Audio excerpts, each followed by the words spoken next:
What's up, Alex? It's Guys here. Move over, Chip and Joanna. We got some followers that are going to start flipping real estate and making an absolute dump truck load of money doing it. I'm the co-owner of TRE here in Austin, Texas. We're a real estate company and our mission is to help as many people as possible make money in and on real estate. I've been investing in real estate for years now and I've flipped dozens of houses. That money doesn't go back into my pocket though. It goes right back into more real estate. The strategy that I've learned, used, and perfected is exactly what you're going to learn today. The BRRRR method. Last week you tuned in for our first episode of the BRRRR series, which was all about buying a good deal. Now, you need to take that deal, polish it up, and turn that piece of coal into a diamond. I'm talking about the first R in the BRRRR, Rehab. Flipping a piece of real estate sounds like a huge project. A bit overwhelming to you maybe? And it can be if you let it, but it doesn't have to. Every property I've flipped before is different, but I've learned a few key things over the years. Now I stick to a plan and everything works out. I'm not saying that you have to go rehab an entire castle like our friends over on the Magnolia Network.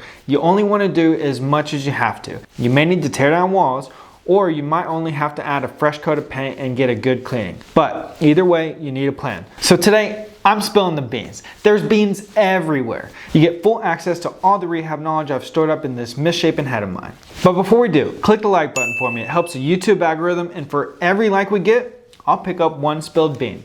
Okay, now let's talk about rehab and real estate. Tip number one today, don't let your eyes be bigger than your stomach. And when I say that, I mean don't go too far with the rehab. Yeah, quartz countertops are nice.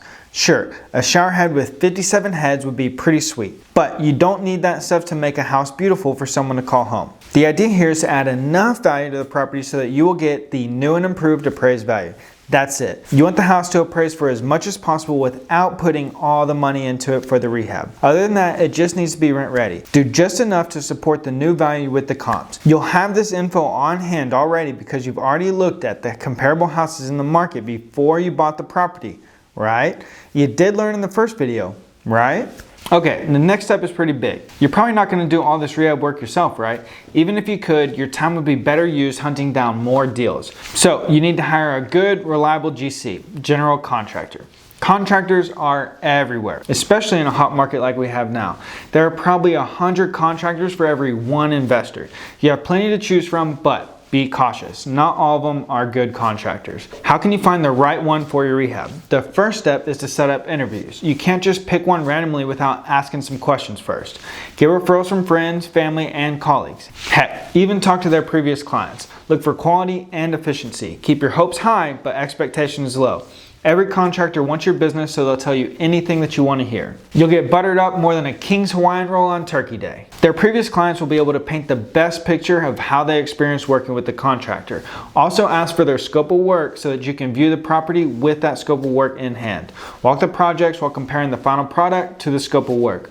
Look at the smallest details. If there are noticeable small mistakes, you can assume that there are big mistakes too. I know we're all in this to make money and be as efficient as possible, but do not choose the contractor with the best price just to save a buck. You'll spend twice as much time and money going back to fix up their sloppy work. Not to say that the cheapest isn't good, they may be, but be cautious for contractors that will take any and all work. They'll get overwhelmed and start cutting corners. Choosing a little bit more expensive, but a more professional contractor might just be the best way to go.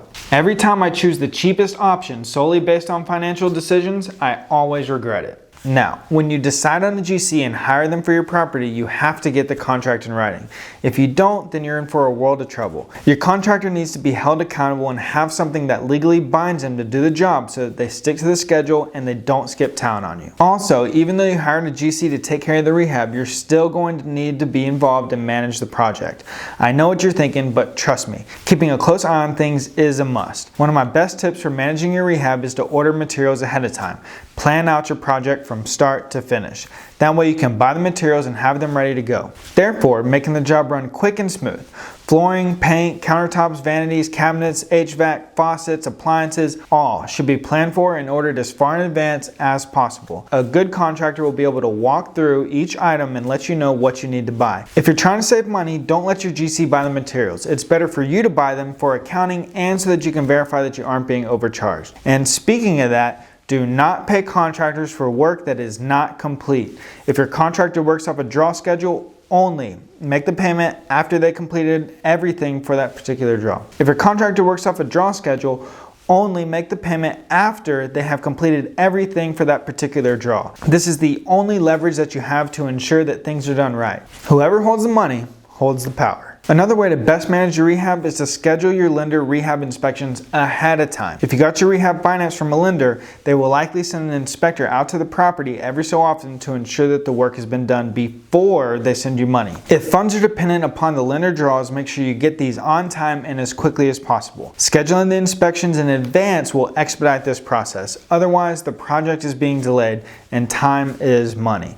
And the last tip I'll say on managing your rehab is to check in the job every so often. Stop by the property at random times. Make sure that they have everything that they need and that they are pushing things along as expected. Take the crew some water bottles, Gatorades, or a sack of breakfast tacos. And while you're there, just peek around and make sure that they're getting things done. Now, after all the work is done, you need to do a final walkthrough. And remember, you're not going to pay until the work is done, right? So when it comes time for you to blue tape the project and point out all the final touch-ups that need to be made, point everything out that you see. You want to get what you're paying for. Anything that you notice, point it out and put a blue piece of tape on it. Then tell your contractor that they need to go back out to the project and finish it and correct everything with blue tape before you're making your final payment. Do not listen to all the excuses and sob stories.